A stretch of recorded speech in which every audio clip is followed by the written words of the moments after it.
So there's been a lot of talk about the Samsung Galaxy S25 Edge, and it really makes a lot of sense. Wait a minute. Where did this even come from? You were at the Samsung event.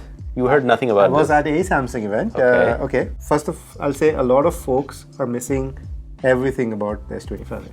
Namaste. Where DHRME? Did he really mention everything? Yeah, they did. So we were at this. I was at the Samsung Netherlands event. You were away on vacation. Vacationing it. Yeah, and we didn't hear anything about the Edge. There was a question asked, and there was a very subtle answer about there is no information yet. Deny it. It was kind of not relevant because in the US they actually announced the Edge. They showed it at a distance. You're not allowed to go up close. Okay. And there's a few facts about it, but I actually want to step back because I was listening to the Vergecast, which is one of my favorite podcasts, which nowadays it's not one of my favorite podcasts, but anyway, that's another story. And there they were talking about why Samsung doing this, and I don't know if a thin phone is going to have that same kind of like, you pick it up and use it and you're like, oh, this is different. Like, I'm not like committing one way or the other. Number one is the S25 series. I think they're missing some key parts of why the S25 Edge is important.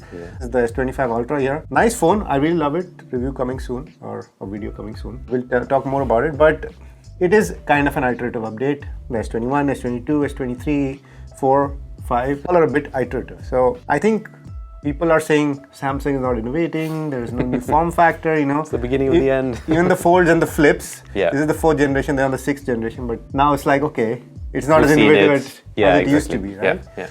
So there's no innovation form factors happening for a while, and Samsung always follows one company which is very popular. Do you think you know that company? They like the applesauce. They like the applesauce. So there are rumors of a thin iPhone. Okay. That could be one of the reasons why Samsung said, hey, we're gonna cut them to the, what is that, chase?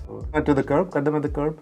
One of those phrases. So Samsung thought Beat them to the punch. Yeah, beat them. That's the one. There's something about cutting to the... Kick them to the curb. Oh yeah, that's not I that. don't know, but that's another one, yeah. Okay, so Samsung thought we'll do that. But I think everybody is missing the point of the S25 Edge. So what did we see? There are these 3 images which we can put up on screen. One is the phone doesn't have 3 cameras, but 2.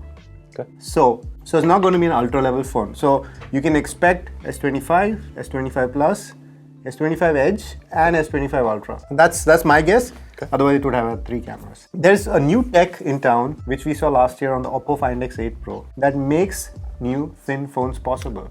Finally. So the Oppo, in a thinner form factor than the S25 Ultra, had like significantly more battery. That had 5,900 milliamp hours. Almost 20% more, huh? Yeah. That's no joke. And this is 5,000, and this is the Ultra phone. And I was really shocked. I was like, come on, Samsung is going to come out with an Ultra phone. It has to have silicon carbide. It'll either have more battery or more thinness. So silicon carbide is the tech that enables thinner batteries. Specifically, the companies are replacing the graphite anodes with silicon ones, which are way more dense. Now, pure silicon by default is normally quite brittle as it expands and contracts while charging, so the solution was to add some carbon to the mix. Honor introduced the first phone thinner with and denser batteries, and I believe there are some trade-offs. So I'm not a technical expert, but that is a game changer for the coming year. And we saw it in all the Chinese phones. We saw it in Vivo, we saw it in Oppo, we saw it in DeepSeek. No, sorry, that's not it. It's another Chinese product, another innovative Chinese product. So China is really innovating like crazy right now. Yeah. I think Samsung is so afraid of its Note, what was that, 7? The one that exploded? Yep.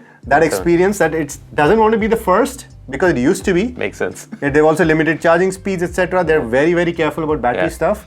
But now that it's kind of proven, I think they thought, what can we do? A new form factor? They're going to come out with a thinner phone, which probably has 5,000 milliamp hours. Okay. Same as this. Yep. Thinner, and they are going to do something which is good for the bottom line. Beat Apple to the punch. No. Oh. They're going to make it expensive. I'm quite sure it's going to be less than the Ultra, right? Cheaper than the Ultra, but you'll have one camera less. Yeah.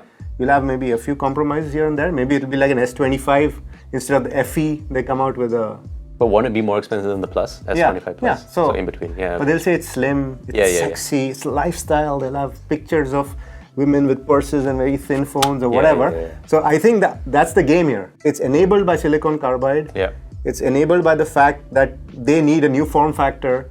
And I think that's kind of my story of why I think the S25 Edge, people are completely missing the silicon carbide, at least the ones I've been watching. I'm sure people here are probably thinking about it. But so you heard it here first? Yeah, I think that's a theory. It's Samsung's way to make a little bit more money. Yep. with a little worse phone Okay. at a little higher price. Thoughts? I don't know if the thin phone is gonna sell it.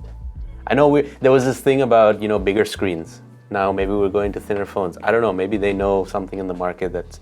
So I've been using the Flip, right, which is Flip 4, older model, but still a very thin device. It's thinner than the iPhone that I have, thinner than a lot of even the S21, I believe. Pretty thin phone. Do I like it? Not really. It actually doesn't sit so well in the hand. Yeah. It's a little bit too thin. It needs a bit of thickness for it to be usable in the hand, I feel. But maybe if it's wider, because it's quite a narrow phone, maybe if it's wider, it makes sense. It reminds me of this one Android phone. Do you remember? It flopped. It was a very thin phone. Was it the Essential? Yeah, that's the Yeah, one. yeah. It kind of reminds me of that. The battery was shite on that, I think. Yeah. Yeah, that's what I mean. Yeah. I think a lot of thin phones till now have had crap battery. Now they can have a decent battery.